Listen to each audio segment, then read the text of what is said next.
Hi folks, I'm Duncan Gill, child and adolescent psychiatrist. And I'm Victoria Lee, licensed clinical mental health counselor, and welcome to Is There a Med for That?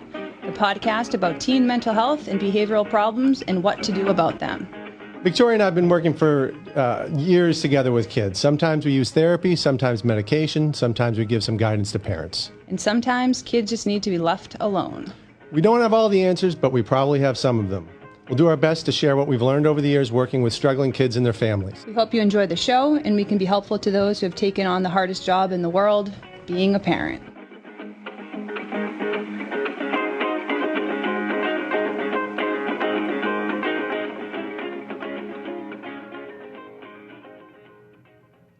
Hello, parents. Good afternoon. Good afternoon. We have a good episode for you guys all today. Follow-up from one of the ones we did. I don't know what order it will be in, but recently we talked about implementing the behavioral guidelines in your family. You can do it with your children. If you maybe have coworkers you want to work with and change the culture at your workplace. We talk a lot about doing it at home with your family, but it can be done in any group. So the guidelines, if you haven't listened to that episode yet, it's basically a code of ethics for your group that the group all agrees to. At the end of the episode, Duncan brought up in his controversial way, what do you do? Oppositional, that's the word I'm looking for. Provocative. Causing trouble way. He brought up what do you do if your kids don't want to practice? And it's great that you brought that up because it's a very real part of parenting. And I think you actually bring up part of why a lot of parents might not want to implement, because my kids aren't going to want to do this. And it's nice that you're thinking of your kids, but I think if you actually sit down and read the guidelines, that you see there's nothing extraordinary in them. We're not asking our kids to do anything extraordinary. It's basic human, decent behavior, kind, caring behavior for self and for other. We talked in the episode about it being just basically good social habits. If you want to be part of a functional, loving, basically good group, then you got to learn some of this behavior. And so by implementing the guidelines at home, we can help our children learn how to be a functional member of a healthy group, and we can become a functioning, healthy group. It's not too late for us. Not too late. For most of us. For most of us.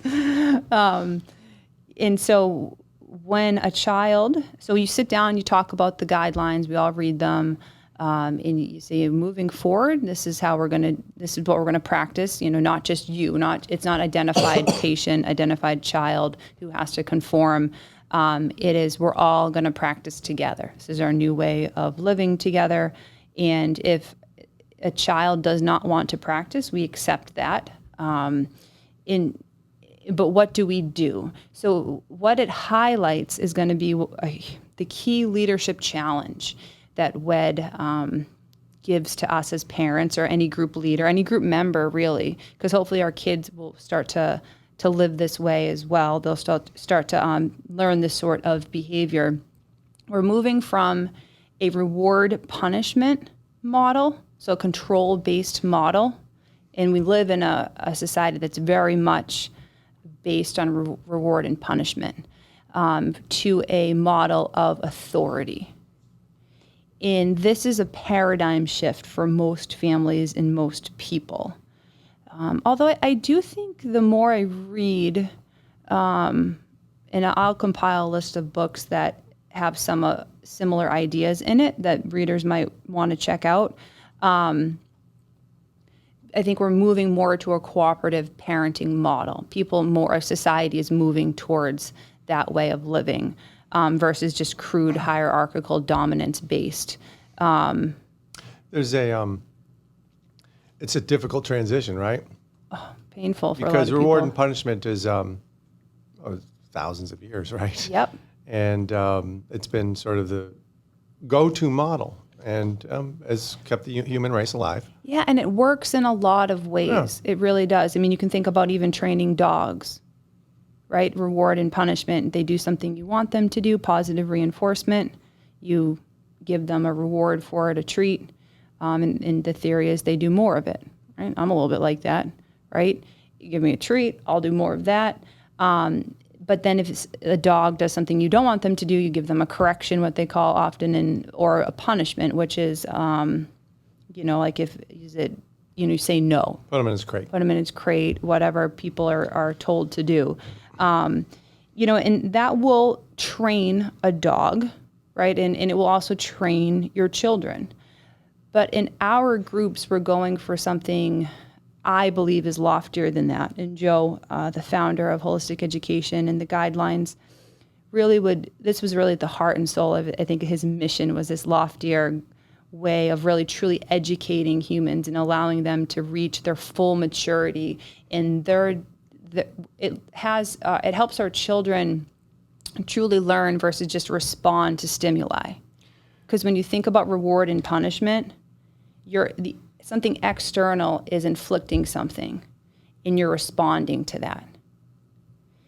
Whereas the model that the guidelines is shifting to is one of authority and natural consequences. And so authority is the voluntary granted influence. And so there has to be a relationship there. That comes more from within. If I could go back just for a second. Yeah. So reward punishment, to some degree, is effective for parents in changing behavior. Yeah. But just because good behavior does not equal a child who's ready to function in society. Right. And Well said. you're not necessarily learning anything, because what happens when you're not there to punish or reward? And what they often learn is that if I do this behavior when you're around, I'm just going to do it when you're not around. Right.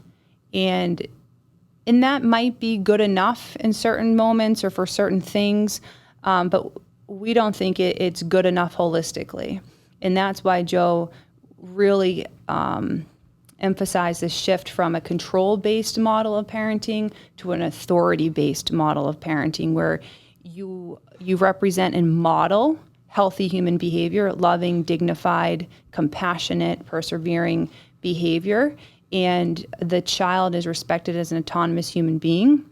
Of course, if they're a minor, that doesn't mean that they can go out and do whatever they want all the time, but that the relationship is what you're relying on more than the punishment, the control.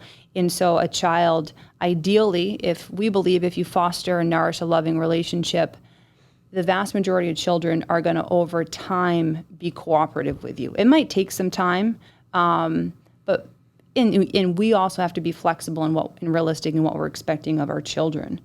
And so that was a lot to kind of give the introduction to the key leadership challenges, to give up control to gain authority, which is one we've talked about in the past. But in this particular application, at the beginning, when you have that implementation meeting and say, family, let's all start practicing something new. If your child doesn't want to, you first want to offer support. Maybe talk about it a little bit more. Say, could you tell me why you don't want to? What do you disagree with? What doesn't sound good? And try to have some nice conversation about it. If the child continues to think it's not a nice way to live, it's not a nice way to treat others, it's not a nice way to be treated, we're going to respect their decision, but that we will have to accept that child has restricted themselves from the group, which basically means that the child just has to separate from the group in group privileges. And so that typically looks like a child hanging out alone in their room, safe but separate. And that's, it's not what we want as a parent. I don't like when my children have to be separated for a bit. But it's non-negotiable in our families, just like it is that direction to not be committed to practicing. Now, that doesn't mean that a child or a group member at direction can't struggle with practicing, right? Like, we haven't kicked Duncan out yet. He struggles some days. I struggle every day. We all do, right? Like myself, Rick, we all have days or even moments throughout every day that we're not practicing optimally, but there's a commitment there. And so if the child doesn't want to commit, we lovingly accept that. And it's a spirit that it's done with too. But there's a natural consequence to that decision. And as if you don't want to practice what the group's practicing, we just ask that you separate from the group. It's very logical, really. It's not. The idea is we have a social code, and if you want to, you can belong to our society if you agree to our social code. Yeah. So it really follows, and the model is essentially the same, right? It's hunter-gatherers. Yep. And if somebody doesn't want to live up to the social code of the hunter-gatherers, they move on. Yes. And you can't be part of our group. Yeah. And the big thing with with the guidelines is really there's nothing extraordinary in there. Right? We don't want to be a society that's limiting individual rights or freedoms or privileges, except when it infringes upon another group member's liberties, so to speak. Right? So it's very, you often get parents, right, who take the guidelines and they implement them at home, but they're implementing their own guidelines that are completely not the same ones that we're talking about. And the guidelines were written out for a reason, because they're helping us find balance need fulfillment so that we can each be healthy individuals and the group can be healthy, and then there's no more restrictions beyond that. So that's a key to why the guidelines is not a controlling model, because a lot of other societies out there function like this too. If you don't do what we do, then you're out. But we think that a lot of those societies, the primary values and code of behaviors are controlling, and we reject that. The guidelines are very broad. They're about the way people relate to each other. They purposely do not deal with specifics. So the idea is there's a minimal, the absolute minimum structure that's required for a healthy group while leaving as much freedom as possible. Right. And so when the child decides, hey, I'm not going to practice, then as a parent, as a group leader, we have to respect that individual while at the same time keeping the group healthy and safe. And so those the guidelines that are flexible and maybe not flexible, but minimally constraining, but they are there to keep the group safe. And without those, we just can't be a functioning group. Ideally, maybe like in a fantasy land, you could do anything and be part of a healthy group, but that's just not the reality. Just like a marriage, right? Like generally speaking, unless you have a certain arrangement, and that would have to be like something you guys agree to as a couple, you can't just act like you're not married all the time, right? There's agreements you have that make something work with one another. And a big part of the guidelines in the success to making them, I don't want to say fair, but making them non-controlling is that we ourselves are also practicing. Everyone is expected to practice. It's not just for the children.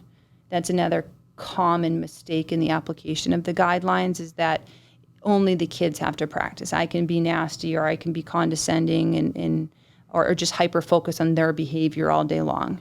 The guidelines really work well when as a leader, we embody them. The natural consequences part of the guidelines highlights the respect for the individual's autonomy. Oftentimes, I think there's an idea, I know I believe this as a child and young adult, that, well, if you really respect my autonomy, I can do whatever I want with no consequences. No, that's actually not respecting your autonomy, because that it's almost taking away your individuality, because you're not having any feedback about who you are in the world.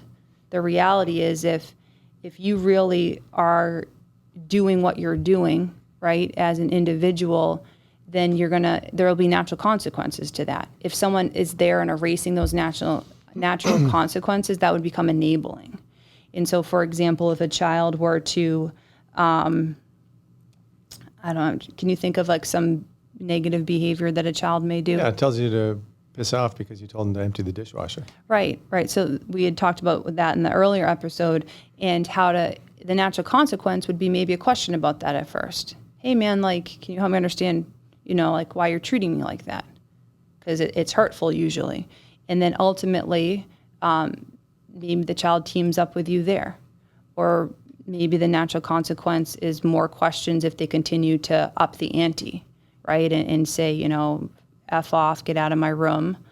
I really do want to give you space, if that's what you want, but, are you willing to team up? And maybe can we talk later? Maybe I can give you space. But if a child really doesn't want to team up with you, then the natural consequence is that they aren't on the team. And I'm respecting that. Yeah. Versus keeping you on the team, even though your behavior shows that you're not. Exactly, which is really wanting it both ways. You can be an individual, sure, nobody necessarily is going to stop you, but you can't both do whatever you want and expect that a group's going to include you and grant you whatever the privileges are of belonging to that group. Right, and we want to find that dynamic balance. That's key to it. One isn't more valued than the other, the group or the individual necessarily. Although the group comes before the individual's interest and image, which is one of the guidelines that we'll do an episode on later. It's a really good one for teenagers. I think I've mentioned that before. I often think of Joe when we talk about leadership, right? And he was a big fan of anything that represented excellence or elite, anything that was elite, right? And so he was, to some degree, impressed by Navy SEALs and, their code of conduct. And they often, and I don't know a ton, although I have a lot of respect for our military men and women,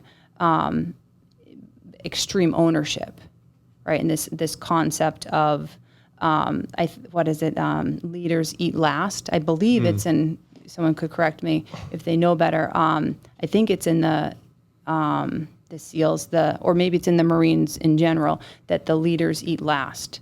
And so, oftentimes in groups, the leaders eat first, right? But I feel like Joe would embody that too. That he was clearly always a leader, whatever room he walked into, whether it was with kids, other adults, all different professionals. He just had that way about him. But it wasn't through crude force or dominance. It was something different. People looked to him for how to be in the world. And that's what we ultimately want, I believe, in the WED model, is that we strive to be that person that our kids look to, and within them, they say, hey, I want to be like that. And you're being a dignified, loving, respectful, responsible, compassionate, persevering human being, which is a tall order. I mean, like, treats and slaps on the back, right? Like, that seems a lot more straightforward than having to be all these other things. And like you said, I think for a long time in human history, humans did that. And it's seductive because it's quick. It's quick and easy, and the alternative that we're talking about takes a lot more work. Way more work. It's holistic. There's not, and we talked about this in another episode too, but the idea that it permeates our way of living. It permeates who we are.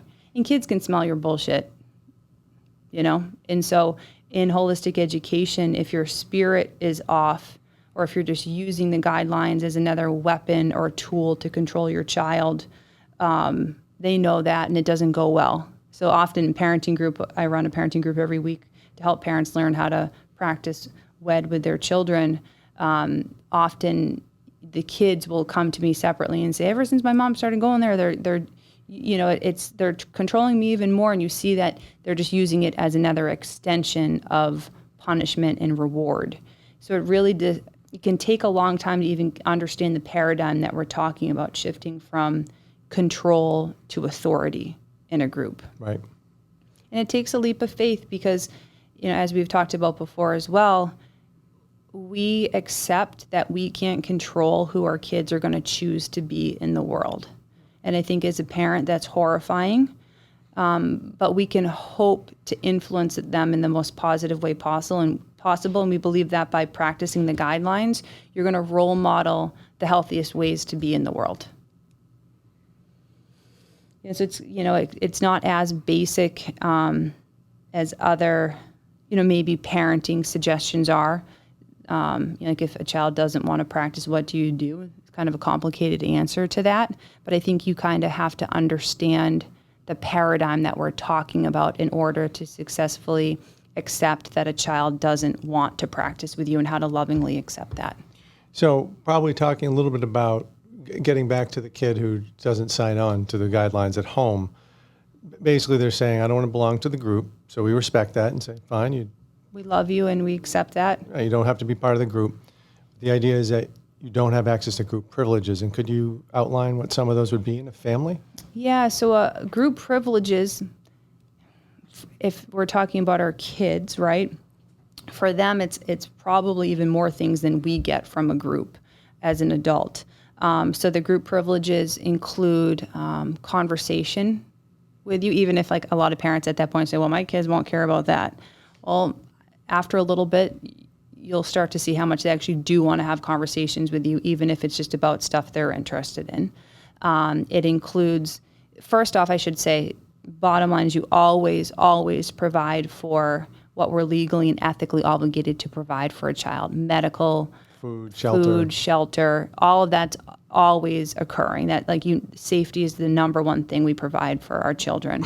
But when they've separated from the group, the privileges they lose are the extra stuff on top of that. Rides, places, trust is a privilege, right? If you don't want to practice the guidelines, I can't trust you out in the world. Just because they're basic, decent behavior. Like hanging out, watching TV, even if no one else is around, it's a privilege. Electricity to some degree, like if it's fueling iPads and Xboxes and all that, we'd give them electricity obviously in their room, but not all the games and stuff that go along with that. And who knows, maybe a child has something that they've earned on their own, like from their own money that they've bought. Then we wouldn't take that away because that's theirs. It's not a group privilege or a group resource, but it is, so that would be theirs. But for most children, even up to 18, a lot of the stuff that they have or the things that come up in a day in the household is a group privilege. Maybe eating meals with the family. Maybe they eat separately after, or they can take a meal in their room. But it's basically you want them to feel what it means to not be part of the group and to really educate themselves on what do I as a human being get by deciding to be part of a healthy group. And it can be a little bit confusing because it can feel punitive. It feels painful when the group asks you to separate. Which it is. To some degree it is, but it's not. It's done out of respect for their autonomy to choose not to be part of the group. It's not done with the intention to forcefully make them do something or to inflict pain upon. Joe would often ask parents, how would you define punishment? And, parents would say all different things. And a lot of it made sense, discipline, how to get my kid to do what the right thing is. But really, if you look clearly at what punishment is, it's usually the infliction of pain upon someone in order to get them to behave a certain way, either not do something or do something. And so as parents, we don't want to model that for our kids. We don't want to have that relationship with our kids. We don't believe that it's the loving way to go, and we don't think it educates them about the matter at hand. We think it actually just educates them about our relationship. So, Yeah. Control and punishment, shifting from that to authority and natural consequences. It can be a whole new way to live. And especially with teenagers, I think you're starting to get to you're getting close to having a relationship with your adult child. And we suggest starting the transition to that a lot sooner than parents nowadays do. We should do a whole episode on natural consequences. And Good idea. Break it down a little bit. Yeah, it's kind of heavy material. Joe was notorious for driving people crazy because he would have like one sheet of paper that really could be like a 500-page book. He'd put so much, so simplified into one piece of paper. And so our job as folks who really believe in holistic education and the behavioral guidelines is to make it a little bit more digestible and more open to all people to know what the heck he's talking about. Because he really, I don't know where the heck he came up with this stuff, but I mean, it's brilliant. It's Probably really bipolar. brilliant. Yeah. Wouldn't you say that a little bit? Yeah. Definitely. Yeah. Some of it. For in sure. other ways, yeah. Yeah. Functional. Yeah, because he Most of the time. definitely. Yeah. Someday we got to play the whole your song. We're just going to have an entirely fun episode sometime with music and. With music. Well, and the song to our intro is about Joe. That's right. So Speaking of the devil. Yep, there it is. Anyways, we'll see you next time. All right, folks, stay Hi, tuned. folks. I'm Duncan Gill.